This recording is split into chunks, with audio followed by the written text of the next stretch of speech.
Uy,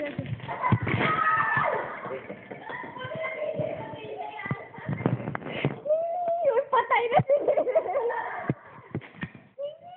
Hoy! Ay, patay ka na? Sa akin, Mati. Ay, ba't ginawa mo yun? Ano? Takot ka na? I-rearrange. Yung ginawa mo dito, ha?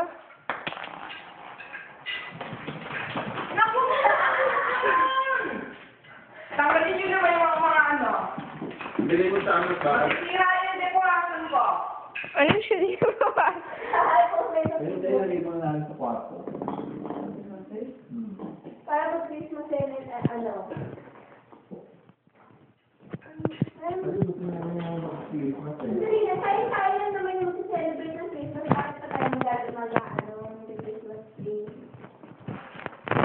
Kailangan na natin pizza cake at saka, box.